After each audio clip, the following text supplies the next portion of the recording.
Goeie humor gebeur wanneer dit gebeur wat jy die minste verwag. So ons kan lag. Ek dink ook dis 'n deel hoekom die film 'n prys gekry het, nee, of 'n toekenning. Maar kom ons praat nou miskien voor die ontknopingsmoment. Die gedagte van confession, die gedagte van erkenning. Wat het julle raak gelees of raak gesien, net in die film, voor dit snaaks geword het? Enigiets? Ja, ek dink daar was absoluut 'n stuk brutale eerlikheid, net van, dis hoe dit is. Wat het julle nog raak gehoor?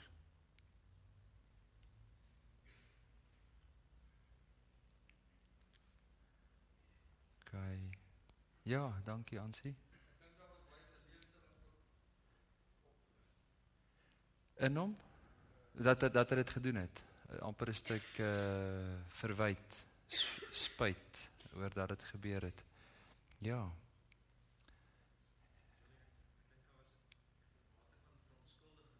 Dis ook so. Ja. Dis ook teenwoordig geweest. So dis die klomp elemente wat ons kry. Daar's 'n stuk eerlikheid met 'n die hele gevoel van, maar ek is spyt ek het dit gedoen, maar dan sal tog ook, daar's 'n rede hoekom ek dit gedoen het. Nee, wel. Voor ek vanaand begin met die gedagte van bely, sê jy is jammer, en aan die ander kant dat iemand moet vergewe, wil ek net twee moontlike misverstane van belydenis en van vergifnis net so vinnig op die tafel. Ek dink, daar is 'n manier hoe ons hierdie saak van belydenis en van vergifnis totaal en al kan verkrag. So misbruik. En as dit is wat jy vanaand, so ek daarmee wil begin sê, dis nie wat jy moet hoor nie. So verskoon my dat ek so met 'n apologie begin, maar daar's 2 kere wat jy dit nie moet doen nie.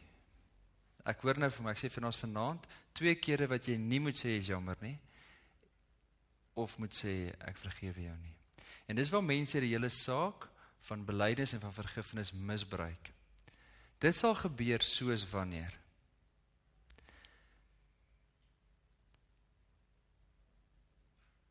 en dit is baie moeilik om dit nou uit te beeld. Kom ons sê, Aubrey sal vir my sê, sy wil nie vanaand saam met my werk nie. En ek sal die een wees wat gal afgaan op haar en op haar skree en vir haar vertel hoe sleg sy is. En dan sal sy die een wees wat vir die volgende dag of 3 heeltyd moet sê, ek is so jammer dat ek jou so laat kwaad word het. Hoor julle wat ek sê? Want ek het vandag so 'n geval gehad. Van waar 'n vrou vir my wys, die 24 WhatsApps wat sy vir haar man gestuur het, en vir hom te sê, ek is jammer dat ek dit vir jou gesê het, maar sy het net vir hom iets moois gesê, in terme van, ek dink nie, jy moet so kwaad word vir die kinders nie, en toe word hy kwaad. Hoor jy net gou? So en dan die teendeel is, die teenpool van dieselfde muntstuk is, veronderstel ek sou nou so kwaad word, omdat Aubrey nie saam met my net vanaand wil koffie drink nie. En ek gaan dan na haar toe en ek sê vir haar, ek vergewe jou. Ek vergewe jou. Terwyl ek die skuldige is, kan ek baie maklik die skuld, ons praat van blame shifting, alles op haar damp en sê, ek vergewe jou, hoor, maar moet dit nie weer doen nie, terwyl ek die skuldige een is. So ek wil net daai 2 dinge, wat ons elke dag sien in verhoudings, wat ons elke dag sien in terapie, wat ons sien in huwelike, wat ons sien in enige ander verhouding, ek sê, dis nie waar ons vanaand praat nie. Vanaand praat ons oor die opregte, sê ek is jammer, en Louis het vanoggend amper die hele oggend daaroor gepraat, so ek gaan net so vinnig dit aanraak, en dan oorgaan om te sê, die oomblik as daar dan mense is wat sê, ek is jammer, dan vind dit plaas in die ruimte met die verwagting dat iemand sal sê, maar dis okay. So die teks wat ek gelees is, julle ken dit dalk baie goed, in 2 Samuel 11, Dawid pleeg oorspel en moord. Julle ken die verhaaltjie, nee. Dawid sit in die paleis, en ek gaan die hele gedeelte lees nie.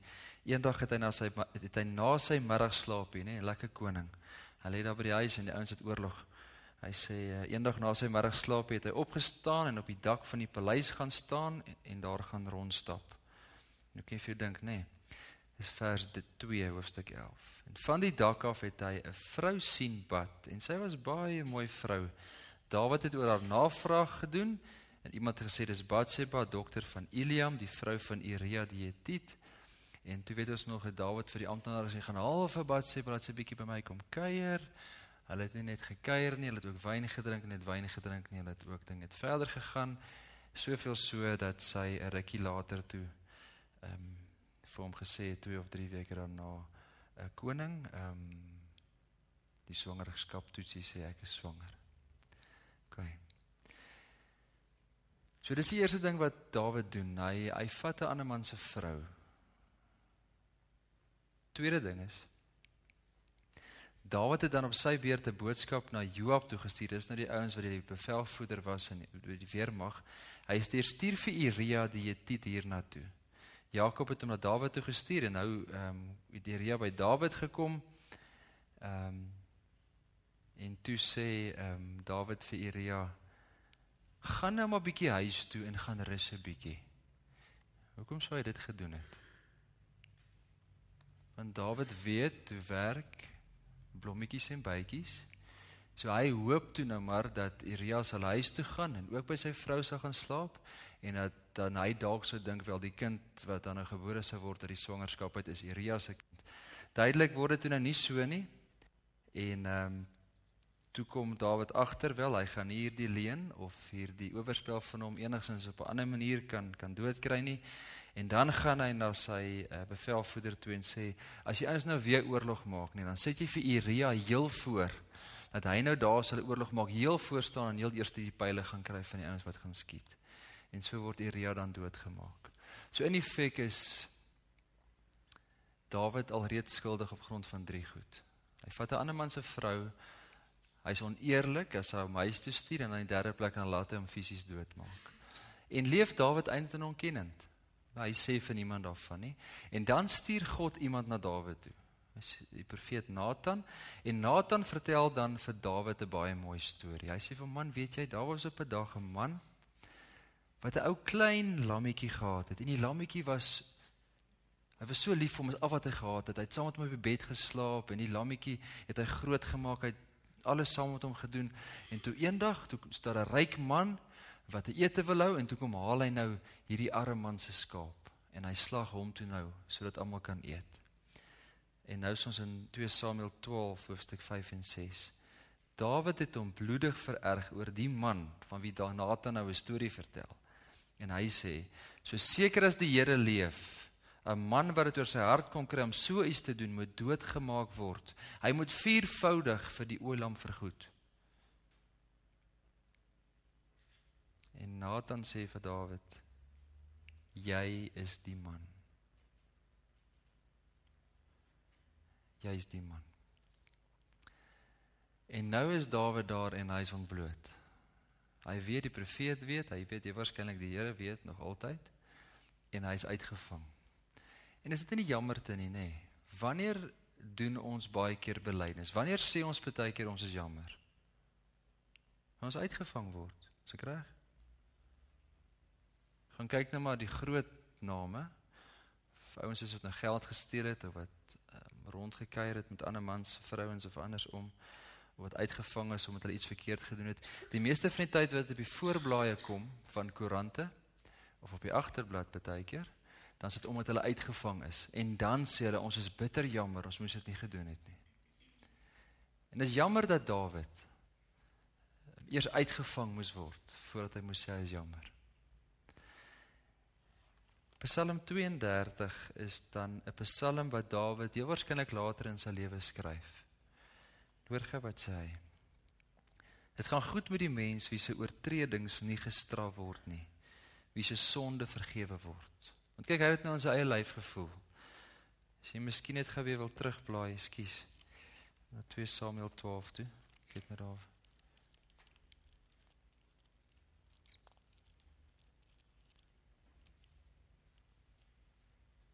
Ek is amper daar.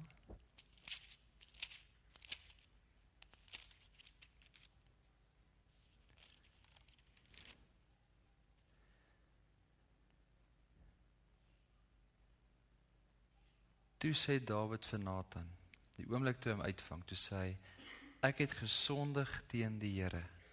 En Nathan sê vir hom, die Here het jou sonde vergewe. Jy sal nie nou sterwe nie. So Dawid se belydenis, sy sorry sê, sy erkenning, het hom in kontak gebring met God se genade. En ek dink dis hoekom hy dan ook hierdie Psalm 32 gaan skryf. Het gaan goed met die mens, wie se oortredings nie gestraf word nie, wie se sonde vergewe word. Dit gaan goed met die mens vir wie die oortreding nie toegereken nie, en in wie se gees daar geen valsheid is nie. Hy gaan selfs so ver om te sê, dit sal beter wees indien ek glad dit nie gedoen het nie. Maar nou dat ek dit gedoen het, is ek baie dankbaar dat God my vergewe het. Maar hy gaan nog verder, hy sê, toe ek oor my sonde geswyg het my liggaam uitgeteer, soos ek heeldag om hulp geroep het. U hand het dag en nag swaar op my gedruk, my krag het opgedroog, soos water in somerhitte. Toe het ek my sonde bely, my oortreding nie weggesteek nie, alhoewel hy uitgevang is. En ek het gesê, voor die Here bely ek my eie opstandigheid, en U het my skuld vergewe. Ek gaan lees Psalm 32, maar verder by die huis.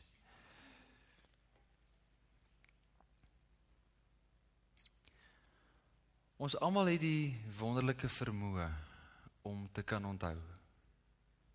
Daar's goeders wat jy moet kan onthou. As ek net vanaand vir jou oefening sou doen, of jy sê, dink 'n bietjie terug, wat is die heel eerste ervaring wat jy het van mens wees? Kan jy dit doen? Sê van julle wat dalk iets, wat is die vroegste wat jy kan onthou? Wil jy gou iets sê? Goed, maar julle sal die waarskynlik daar kan vat. Ons het dit nodig om 'n storie oor ons lewe te kan vertel. Ons moet goed kan onthou. En dis nogal wat die Bybel vir ons leer, as ouens wat altare opgerig het, as ouens het gesê het, ek wil hierdie groot gebeure in my lewe onthou, ek wil dit nooit vergeet nie, ek wil dit vier elke jaar, ek wil hiernatoe terugkom. Die sleg ding is, as ons goed onthou, wat ons eintlik liewers wil vergeet. Soos jy vanaand 'n wit papiertjie voor jou sou kry, en ek sou vir jou 5 minute stilte gegee het, en vir jou gesê het, jy het 'n pen en jy het papier, wat is die dinge wat by jou opkom, wat jy graag liewers nie wil onthou nie? Miskien jou eie foute, soos Dawid se, jou eie verleentheid, jou eie dinge, of dalk waar iemand jou seer gemaak het, iets wat iemand aan jou gedoen het. Wat sou jy alles neergeskryf het? Ek wil hê jy net vir so 'n minuut net daar kuier.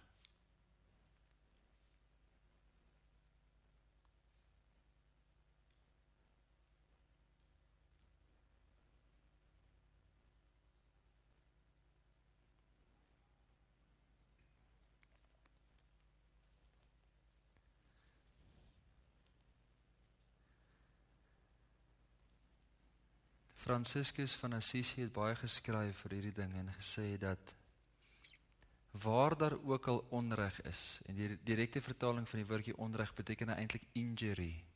Enige plek waar daar seer is, en of die seer gekom het nou, of wat jy die oorsaak daarvan is, en of ander mense die oorsaak daarvan is, het hy gesê, al wat daarvoor kan help, is die ding van vergifnis. Dat jy in die teenwoordigheid kan kom van jouself, of van God, of van ander, en kan hoor, hierdie ding wat jy gedoen het,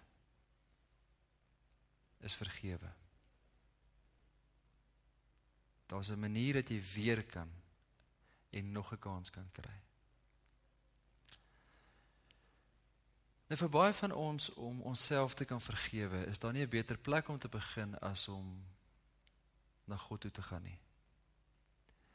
En ek wil jy uitnooi vanaand, as daar regtig 'n plek in jou lewe is, waar jy regtig soveel wyd en soveel spyt het, oor iets wat jy werklik dan gedoen het, of iets wat jy dan nie gedoen het nie. Want navorsing sê vir ons, in die eerste helfte van ons lewe is ons meestal spyt en verwyd ons onsself oor die dinge wat ons gedoen het.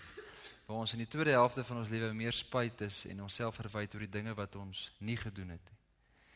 Wat dit ook al sou wees, as daar iets wat jy regtig voel, maar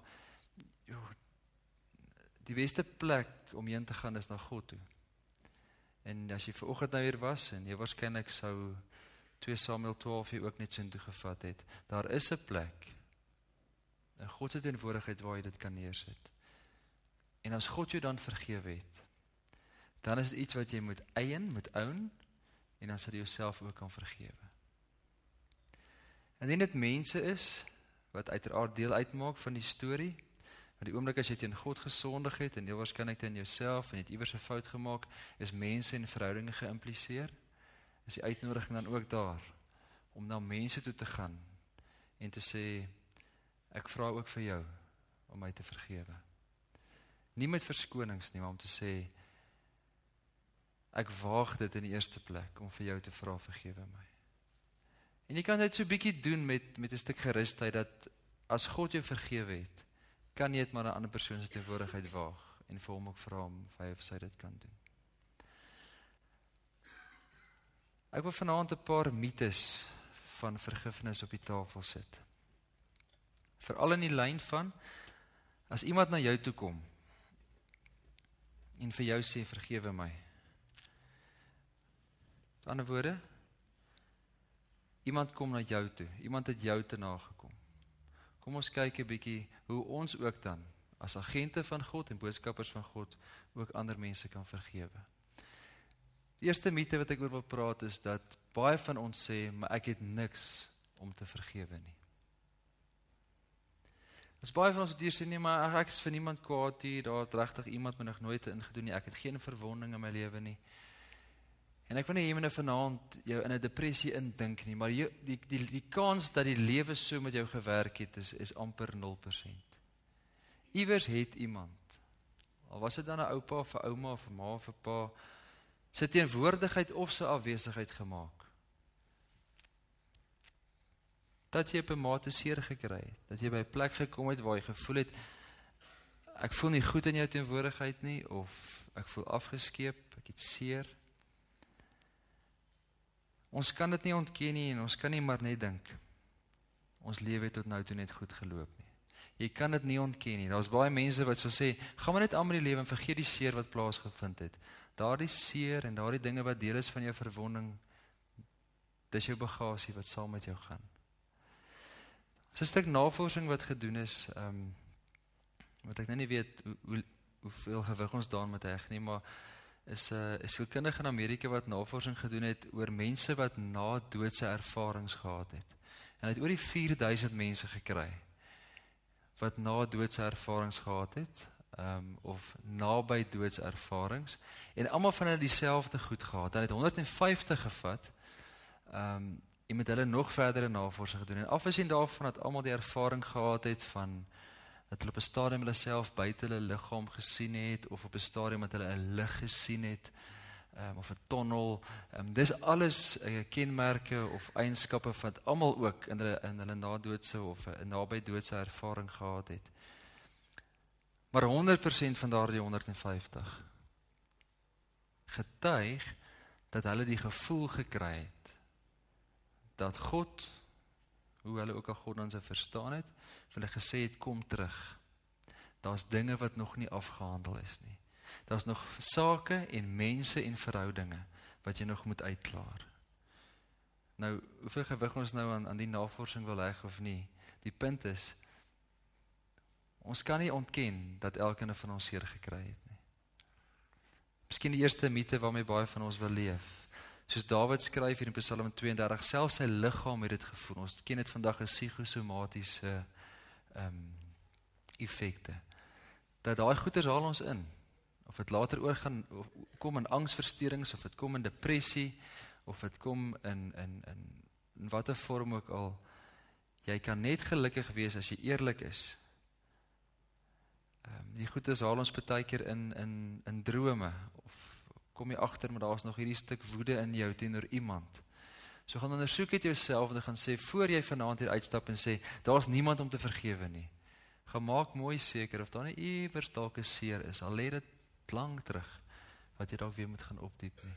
Die tweede mite is, as ek vergewe, moet ek sorg vir geregtigheid. Nou, daar is nou 'n klomp maniere hoe ons nou hierdie geregtigheid vir onsself opeien. Die eerste ene is amper wat ons nou gesien het in die filmpie ook, dat iemand sal sê, Ek vergewe jou, maar ek het reg gehad om so op te tree. Met ander woorde, die hele ding van, dit was nie eintlik my skuld nie, en ek het redes hoekom ek gedoen het wat ek gedoen het. Ander ding wat ons baie keer doen is dat ons, as ons te nagekom is, baie keer die feit dat ons te nagekom is, amper geniet. Ons raak amper die slagoffer, ons raak die martelaar, dit raak later ons identiteit. Ek is die een wat nagekom is, ek is die een wat heeltyd geslaan word, ek is die een wat nooit 'n plek het nie. En jy kan dan eintlik jou identiteit vind in die feit dat mense met jou lelik is, of jou sleg was, of jou verwond het. Met ander woorde, dis maar 'n manier hoe jy eintlik jouself regverdig. Ek dink die bekendste gedeelte hoe ons dan ook in 'n mate die hele saak regverdig is wanneer ons mense dalk vergewe, maar tog steeds 'n stuk bitterheid in onsself het. Sê maar ek sal hulle terugkry. Ons sê dit mos baie keer net op ander maniere. Maar onthou net die wiel sal draai. Ek vergewe jou, maar God vergeet nie. Of die wiel sal draai. En dan moet ons onthou dat die oomblik as ons dit nie kan doen nie, as jy nie kan vergewe nie, as jy daai bitterheid in jou hou, is die kans goed dat jy die res van jou lewe saam met jou dra en dat dit jou vergiftig. Daar is 'n Chinese spreekwoord wat sê die oomblik as jy bitterheid in jou dra en as jy wraak het in jou, moet jy eintlik 2 grafte grawe. Een vir die een wat jy daarna gaan kom, maar ook een vir jou. En ons kry dit nogal baie keer vandag, net iemand sal sê ek haat my pa so vir wat hy aan my gedoen het. En dan sien ons, jy maak maar net soos jou pa gemaak het. Navorsing wat vir ons wys, mense wat gemolesteer is as kinders, raak later mense wat ander molesteer. Mense wat op 'n stadium deur mense verwerp is en hard was, raak maklik mense wat dit weer aan ander mense doen, omdat hulle met daai bitterheid sit en nie daarvan af kon loskom nie. So as daar vanaand enige iets dalk van 'n bitterheid of 'n onvermoë vir jou is om te vergewe, dis 'n stuk emosionele selfmoord wat jy saam met jou dra. Derde mite, as ek vergewe, dan regverdig ek dit. Vir baie mense dan, goed, as ek jou nou vergewe, dan sê ek alles is okay. Ek is wel ruggraatloos dan en ek gaan verloor.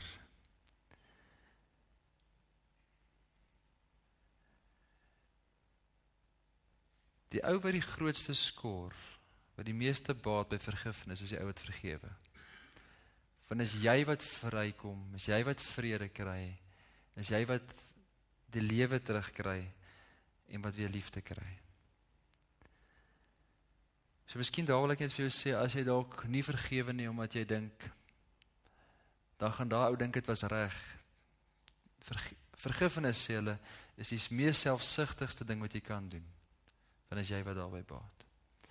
Vierde mite is, as ek vergewe, sal ek maklik vergeet. Bloot navorsing sê vir ons dat om iemand te vergewe gebeur in die voorkant van jou brein, in die amygdala. Maar ons onthou op 'n ander plek.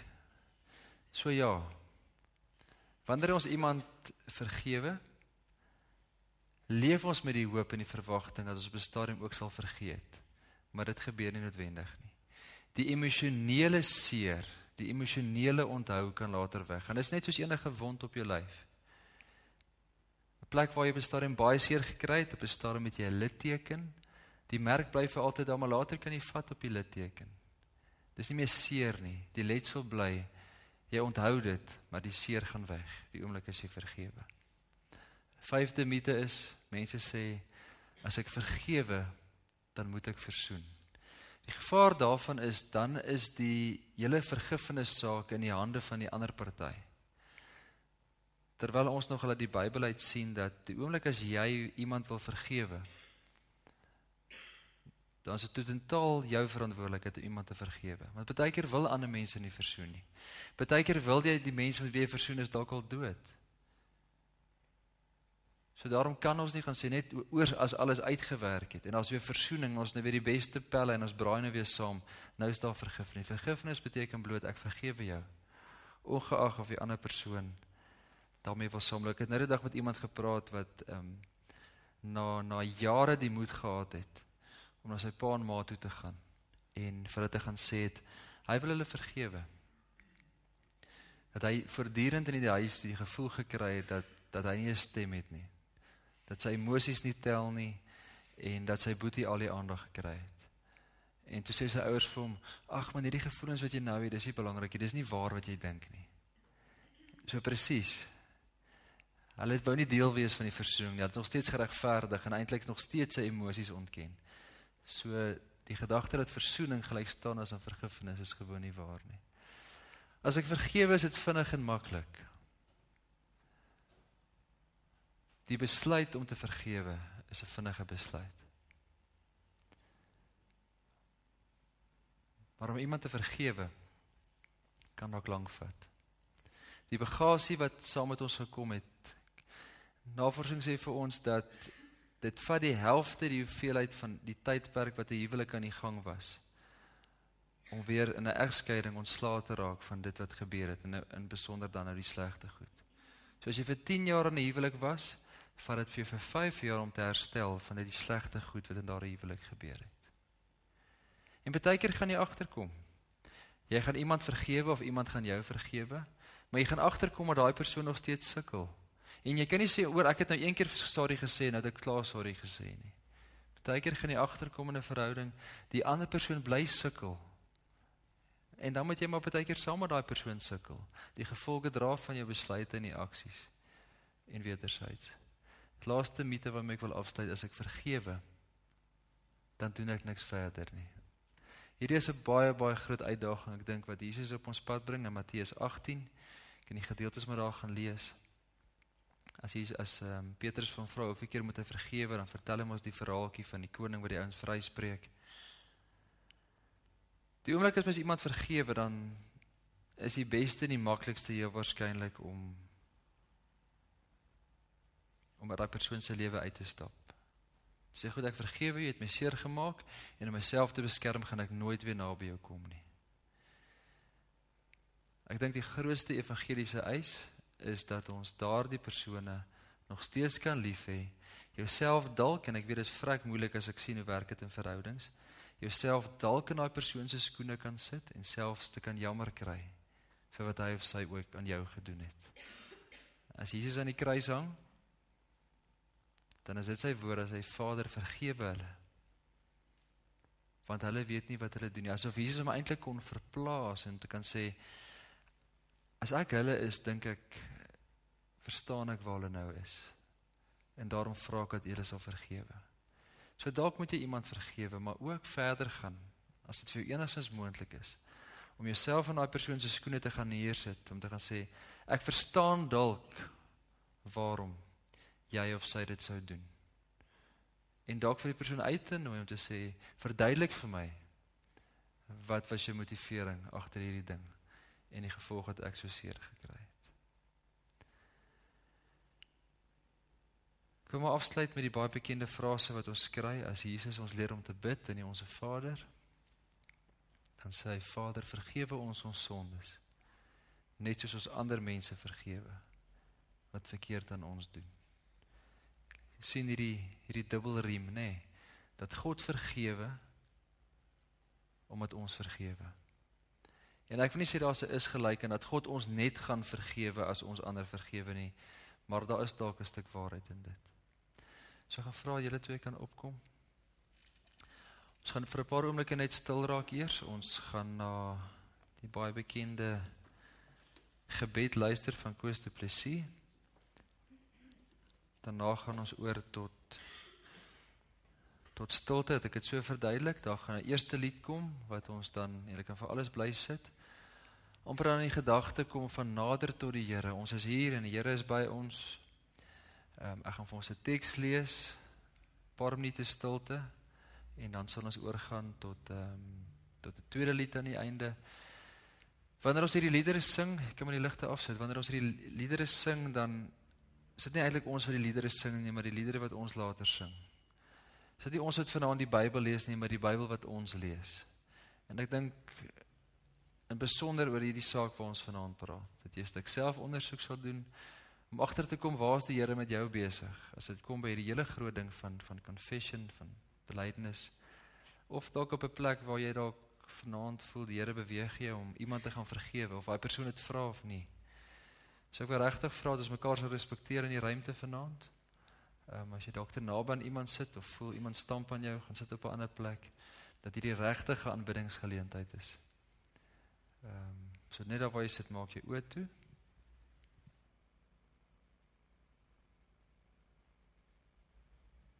Miskien sit jy vanaand hier en al wat jy nodig het, is om in die teenwoordigheid te sit van hom, van die Vader,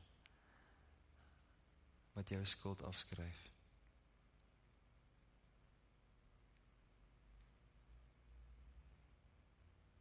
Ons elkeen het nodig om te hoor dat daar vir ons tweede en derde en vierde kanse is in hierdie wêreld.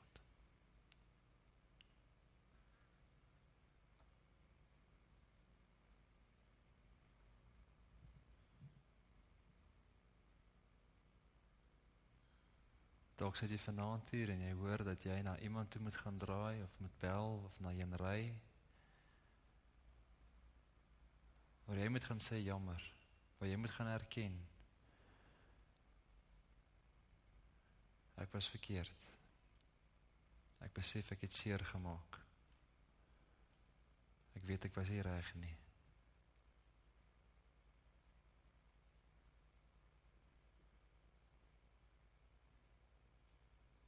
Of dalk is jy vanaand hier en jy moet na iemand toe draai of na iemand toe ry of iemand bel en net sê ek vergewe jou.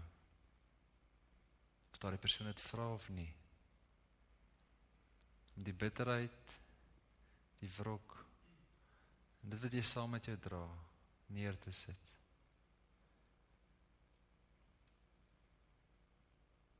Ons kan dit alles doen in die teenwoordigheid van 'n heilige en 'n genadige God.